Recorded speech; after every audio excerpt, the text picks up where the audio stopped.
Salut à tous et bienvenue sur Radio Cyclo. On continue de parler du Biking Man Brésil. Avec qui, vous l'avez reconnu, c'est le boss, ou chef, comme on dit en portugais, Axel. Oh là là. Comment ça va, Axel? Ben ça va, il fait chaud, hein. Soleil en plein visage. On a la chance d'avoir le soleil, ça va pas durer. Alors profitons-en. Bon, Axel, on est au Biking Man Brésil, deuxième édition. Eh bien, raconte-nous un peu quelles sont les évolutions par rapport à l'année dernière. Les évolutions, déjà la première, c'est celle qu'a abordé Vini sur une autre interview, à savoir l'amélioration du parcours, l'amélioration de la trace, puisque c'est un point d'honneur qu'on marque sur chaque épreuve, c'est que la trace soit en constante évolution, en constante amélioration, pour proposer une expérience unique. Donc je dirais, des fois, déjà l'évolution de la trace.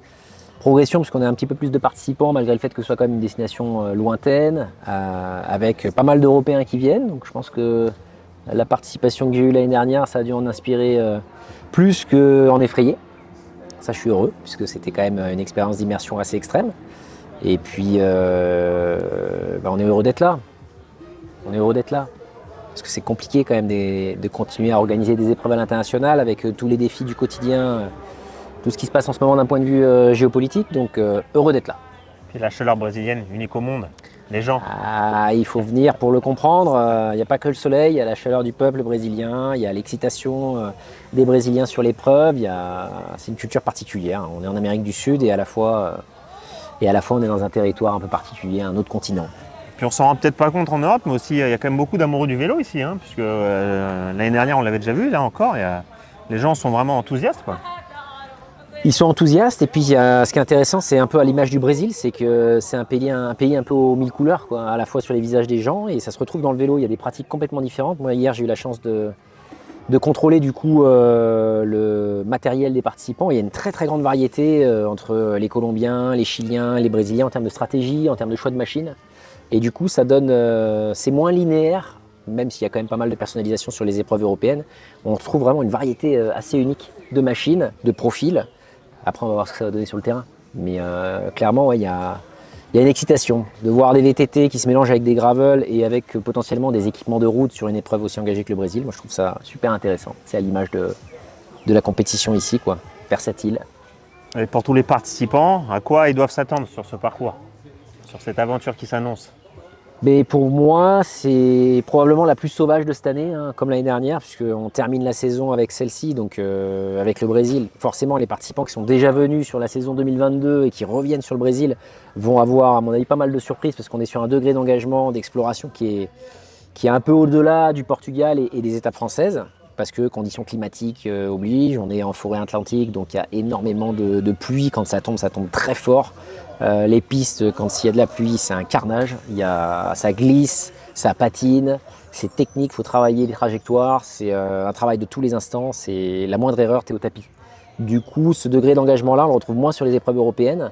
Il y a bien sûr la gestion des ravitaillements qui est beaucoup plus complexe. Barrière de la langue pour les Européens qui sont là. Moi, je parle le portugnol, je parle couramment espagnol, mais le portugais beaucoup moins. Du coup, il faut arriver à jongler aussi avec ça pour se faire comprendre, pour commander de l'eau, de la nourriture. Il y a des accès aux ravitaux qui sont quand même complexes, accès au logement complexe aussi. Donc bref, je pense que c'est vraiment l'étape parfaite pour terminer le championnat parce que c'est celle la plus engagée, c'est la plus sauvage, c'est celle qui rappelle le cœur de ce qu'est le Biking Man, qui sont des épreuves d'exploration avant d'être des épreuves pures d'ultracyclisme. Il y a plein d'autres facteurs au-delà de la performance physique qui vont entrer en jeu et qui vont être quelque part des game changers, c'est-à-dire des facteurs qui pourraient complètement changer la donne de la course, qui sont indépendants finalement des conditions de performance de chacun des participants. Je pense qu'ils sont tous et toutes préparés pour le challenge physiquement. Mais mentalement, il y a tellement de choses qui viennent te stresser et potentiellement remettre en cause ta capacité à arriver au bout du challenge que voilà, c'est un peu l'étape de tous les défis. Alors on ne voit qu'une gapette, c'est pas un hasard, on le précise quand même, Axel va faire encore la course après l'avoir fait l'année dernière. Après nous avoir montré en inside les coulisses d'une telle épreuve, après avoir dit que c'était le Dakar du vélo, tu remets une couche, pourquoi? Je remets une couche même une troisième fois, parce que j'avais fait la reco aussi avec Vinicius, qui est le directeur de course. Donc 2020 reco, 2021 participation avec un beau top 10, même un top 5, parce que je m'étais pas mal tiré la bourre avec Julian, que je salue s'il nous écoute, le Colombien.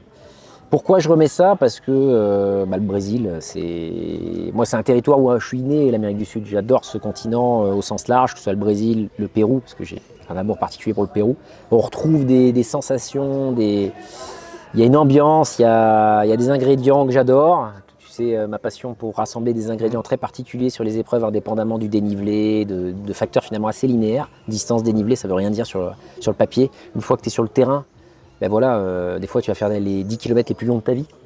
Et j'ai hâte de me replonger là-dedans parce que ben voilà, c'est le final de la saison et qu'en tant que boss du Biking Man, je ne peux pas passer mon temps dans la voiture. À un moment donné, il faut que je revienne sur le terrain, que je me replonge dans l'ambiance avec les Sud-Américains.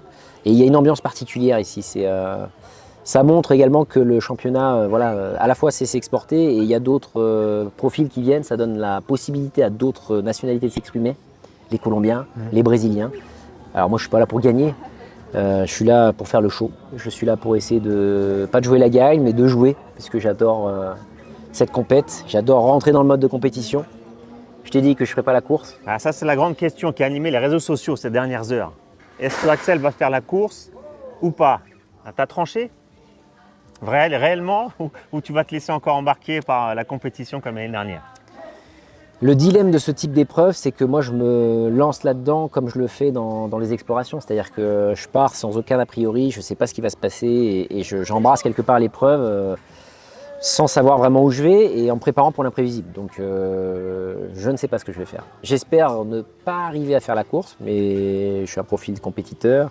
J'aime bien à un moment donné me tirer la bourre, j'aime bien avoir cette sensation quand tu es sur le départ de partir derrière. Et puis petit à petit te dire tiens peut-être qu'il y a quelque chose à faire en termes de position et de remonter petit à petit le peloton et te dire punaise, t'es 50, t'es 40, t'es 30, t'es 20 et puis alors là quand tu arrives dans le top 10 c'est l'excitation elle est à son comble quoi. C'est le pinacle d'un compétiteur, c'est-à-dire que tu dis punaise peut-être que je peux aller prendre une place, puis 2, puis 3 et au final ça n'a pas de sens. Le rôle de cette compétition n'a pas de sens sur le papier, de se tirer la bourre sur 1000 bornes à vélo dans des conditions dans lesquelles on va s'apprêter à vivre, ça c'est stupide. Ça n'a de sens que parce qu'il y a d'autres personnes qui le font et tu te retrouves à jouer les mêmes règles, c'est-à-dire sans assistance, en autonomie complète et tenter de passer devant l'autre tout en le saluant de la main quand tu le vois pour dire peut-être que c'est toi qui me relanceras la prochaine fois. Et ça permet de te dépasser, ça permet de te tester et de jouer dans des conditions que normalement on ne retrouve pas dans le quotidien. Donc j'ai hâte de passer 15 heures, 16 heures, 17 heures par jour sur le vélo, puis voir où est-ce que ça va m'amener. Est-ce que je ferai la compétition on verra à la fin. Ah, on a quand même envie de te voir un peu appuyé, mais bon, ça c'est vrai que les règles des fois sont redéfinies dans le contexte de la course. Tu viens d'évoquer les règles, on les rappelle quand même, 1000 km, 19 300 de dénivelé positif à finir en 5 jours et en autonomie complète. 30% de gravel. 30% de gravel. Du pavé. Le col le plus dur du Brésil avec Parachi. Le col le plus haut avec le parc national Itatiaia où ça va être du négatif parce qu'on va quasiment frôler les 2005. D'altitude. Et puis des conditions brésiliennes. C'est indescriptible ça. Il faut regarder la vidéo Inside de l'année dernière pour comprendre vraiment les conditions de vélo là-dedans. C'est monumental. J'en rêve encore la nuit. T'en rêves ou tu fais des cauchemars? C'est des sensations, c'est tellement extrême à certains passages que ça vient de frapper dans le quotidien en fait. Quand tu es dans le quotidien de ta vie, quand tu as vécu des expériences comme ça, tu as des moments où tu es replongé d'un coup dans la matrice du Biking Man et tu as des flashs? Ouais, tu as des flashs, tu bascules complètement dans le mode de la course qui t'a marqué. Et voilà, tu as des flashs où tu te retrouves en pleine forêt atlantique, trempé jusqu'à l'os, avec 30 mm de flotte qui tombe au mètre carré, de la boue, des cailloux, tu es en train de pousser le vélo. T'entends des sons que t'entends pas en Europe, et puis tu es là et tu dis mais ouais, faut que j'avance, sinon je suis mort. Je suis obligé de progresser, d'avancer, de pousser les pédales, il faut absolument que je remonte sur le vélo et que j'aille au bout parce que si je reste là, ça va mal se passer. Puisque tu parlais de ça, un mot sur ton matos, est-ce que tu peux nous décrire un petit peu qu'est-ce que tu vas emmener avec toi? Quel type d'équipement? Alors je modifie légèrement la stratégie de 2021, à savoir que je travaille sur des pneus différents, plus de grip sur les pistes parce que l'année dernière j'avais moins de grip pour que ça glisse moins parce que l'année dernière il y avait vraiment des endroits où c'était de l'aquaplaning contrôlé Je prends plus de matériel pour résister à la flotte et le froid, c'est-à-dire que la combinaison des deux, froid plus flotte, parce que l'année dernière on avait eu principalement que de la flotte, là on va avoir flotte et froid et chaud. Donc les variations de température vont être extrêmes. Donc je prends un petit peu plus de matériel là-dessus. Je travaille également avec du GPS à énergie solaire, de la montre également à énergie solaire pour pouvoir être davantage autonome sur la partie recharge électrique et travailler moins sur des powerbanks très lourdes, des batteries de recharge. C'est pour alléger un peu le poids du pactage, mais en fait il va être plus lourd parce que je vais avoir plus de vêtements. Je vais probablement également prendre du change pour pouvoir me changer cuissard, jersey et à un moment donné avoir l'opportunité d'être au sec, ne serait-ce que quelques heures. Parce que le travail mental là, de pédaler sous le climat de la forêt atlantique et le climat changeant du Brésil où tu as tout le temps de la flotte, à un moment donné mentalement ça te ponce quoi, d'être trempé jusqu'à l'os, les pieds, les mains, le haut du corps.